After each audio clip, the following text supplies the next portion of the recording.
welcome to the Peru Travel Podcast. I'm your host, David Kozlowski. Alongside of me is 6'7" Charlie Thompson, and today we're both going to be digging into what to bring and not to bring to Machu Picchu.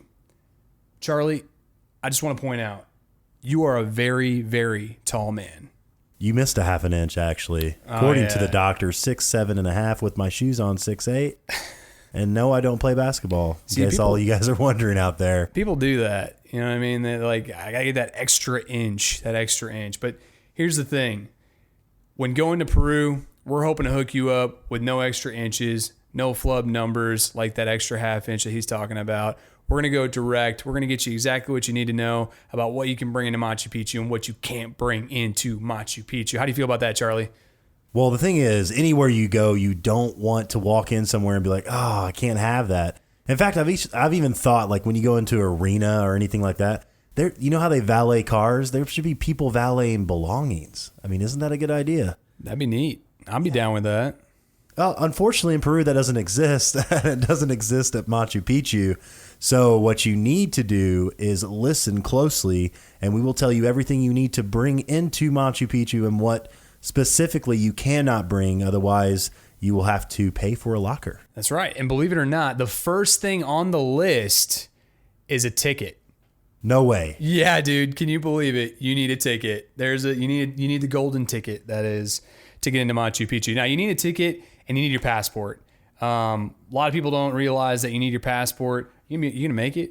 I thought you were about to sneeze. Sorry, I just literally looked over and he's about to like blow a gasket over here. So yeah, you need your ticket and you need a passport. They check your passport at the gate, and you actually need your passport in order to book it. So a lot of people want to like book their tickets a day of. In fact, that is really not possible. Usually, I guess there's probably special circumstances, but typically you need to book that in advance, and you need your passport to do that. So most companies, if they're legitimate, are going to ask for your passport in advance to get that. Speaking of companies, before we continue, we should probably do a plug for what it is we are. This podcast is brought to you by KachiLife.com, bringing you all your Peru travel needs. That being the Inca Trail, Machu Picchu day trips, Salcante Trek, and of course, the Sacred Valley. I do a good job with that. I'm not Havana White or anything, but Vanna White just presses buttons fakely. I feel like she should talk though. She should. She should have more of a speaking role. She's got a beautiful voice. Pat Sajak just hijacks the whole thing till the very end. He loves that attention. Number 2 on the list. First, I want to throw something in real quick because this is something that not a lot of people know, but they do not sell Mappy tickets, Mappy meaning Machu Picchu, at the door, at the entrance. They're not sold there. So what David was saying earlier is you could possibly get one the day of, probably very difficult, but you would still have to get it through a tour operator in Peru. You would not be able to purchase at the door. They don't have a box office at Machu Picchu. So keep that in mind. Everybody loves going to this place. It's absolutely beautiful and breathtaking. So don't forget your ticket ahead of time. That's right. Number 2 on the list that you probably should have is a backpack, like a day pack, something small. There is some measurements there, 15.7 centimeters by 13.7 centimeters by 7.9 centimeters. You might need to get a ruler or just read the blog post that we have up about what not to bring into Machu Picchu and what to bring in. But, at the same time, I always like to bring snacks, things like that, and places, and I like to have some water with me. And so I bring a backpack to kind of carry my camera and things like that. So you can obviously opt out of that option, but I'm not an octopus. I can't carry 8 things into Machu Picchu. And for those that live 12 things. For those of you living in America who are listening right now, in case you don't want to pull out your phone that has a calculator on it, I went ahead and did the math for you. 15.7 centimeters is roughly 7 inches by 6 inches by 3 inches. So it's kind of a small pack. So I want to make fun of myself right now. And if anybody's listening, an octopus actually only has 6 legs. And I said 8, and then I went to 12. So I'm a dummy. But just want to, for the record, clarify that an octopus only has 6 legs. You did not hear it here that octopuses have 8 or 12 legs. And they're tentacles, by the way. They're tentacles. See? They're not legs. This is like become like an animal show. We should talk about beavers next and like hedgehogs and stuff. Those things are cool. They do have some cool different animals in Peru we could talk about on one show, but we don't have time for that right now, Dave. We got a lot to get to. I just want to mention they have chinchillas, and they're the cute little fluffy fat little mice thingies that run around. I saw one. It was adorable. All right. Next one on the list is obvious. Bring your camera. You want to take photos. You want to remember this magical memory for the rest of your life. You can't actually film a Machu Picchu without a permit, but definitely take a bunch of different photos. You're going to want to remember that for the rest of your life. There's two things I've learned in this life.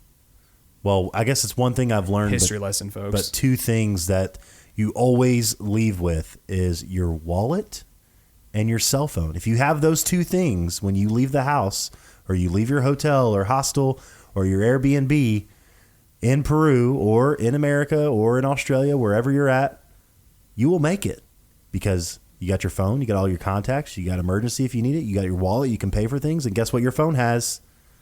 A camera. That's right. Take those pictures, snap, snap. Number 4 on the list is a raincoat, poncho, hat. So basically what we're trying to say here is sort of dress like an onion, if you will. Really bring layers because it gets cold, it can rain, and you want to be able to take those things off, throw them in your backpack that you brought because we told you to bring it. Boom, boom, boom. See what we're doing here. And yeah, definitely bring those things just because the weather changes all the time in the mountains. It's really hard to predict. I bet you the weathermen in Peru, or in Cusco rather, probably make bank because it is probably a really difficult job. I've got to steal a line from the blog post here because I love it, yeah. Which means you need to go check out the blog and read this. It's a great blog, kachilife.com/blog. But in here, the weather in the Andes in Machu Picchu changes faster than Charlie Sheen can say winning after 3 lines of Coke. And if you don't know who Charlie Sheen is, then you're not winning. That's awesome. Yeah, and then lastly on the list is some extra cash. It's hard obviously to figure out what takes card, what doesn't. We recommend bringing some extra cash. There's places to eat that are right outside of Machu Picchu. Obviously, there's restaurants down in Aguas Calientes, which is slightly off the road. And yeah, just bring that extra cash. You may also want to tip your guide. Your guide may want, just your tour is as good as your guide, right? We had a review that came in on TripAdvisor. Someone said that. I love that line. And then being said too, bathrooms also cost money, ironically. I think it's like 50 cents or something like that. Charlie may know the exact number, but it do cost some money, and definitely want to bring extra cash for that. All right, so now that we talked about what we can bring into Machu Picchu, let's go ahead and break down the nitty-gritty of what you cannot bring in. And the first one is walking poles. You're out of luck. So if you went through the Inca Trail, you got to ditch those hiking poles. You can't bring them into Machu Picchu. Although we do recommend them on the trail. It's one Absolutely. thing you do have to get rid of before you go in. Third on the list is umbrellas. We talked about how it might rain, so you want to bring that rain jacket, but unfortunately you can't bring umbrellas in to Machu Picchu, which could be a good thing for people like Charlie, because if you don't know this, like the average height in Peru is actually quite small. I'm not judging here, but I'm just saying that if a bunch of Peruvians were carrying umbrellas, I would have to say it's safe to say Charlie be getting whacked in the face by a bunch of umbrellas. Might be getting whacked in the shoulders. Fourth on the list is strollers, prams, and push chairs. So basically, if it comes on wheels, you can't bring it in. It sucks. It's unfortunate, but that is the nature of the beast. Fifth on the list is cigarettes and e-cigarettes. There's no smoking in Machu Picchu, and unfortunately, that means you can't bring in an e-cigarette. So all you smokers out there, you better bite the dust. Charlie, kick the cigarettes, kick them out, get rid of them, and never use them again. It even says no tobacco products, so chewing tobacco. Oh yeah, We're here in Nashville, so a lot of chewing tobacco going on around here. No snuff. And there is a rumor. So we've been told there's a rumor. We know it's true, but we don't know the extent of this rumor, like exactly how far it goes. But we know that you cannot wear your country's clothes in Machu Picchu. Now, let's go ahead and exaggerate on that a little bit. That does not mean that you cannot wear a shirt that is made in the United States or made in China. What that means is that if you're an Irishman, you can't wear a kilt. Ironic, weird, but that's kind of how we've gathered it and understood it. So that's just what we're telling you. Again, we don't really understand the rule fully. We just know that it is there. So that's everything that you need to know about what to bring into Machu Picchu and what you can't bring into Machu Picchu. We tried to keep this one really quick for you guys, get you in and out, get you up to date. So if you want to know more information, more in detail, again, as Charlie had said, you can check out our blog post, kachilife.com/blog. You can also hit us up, info@kachilife.com. We respond to all of your emails. We can answer any question you have. We've got some gear junkies. We've got some techie people. We've got some people that know everything you need to know about Peru. So hit us up. Guys, thanks so much for joining us. We will catch you next time.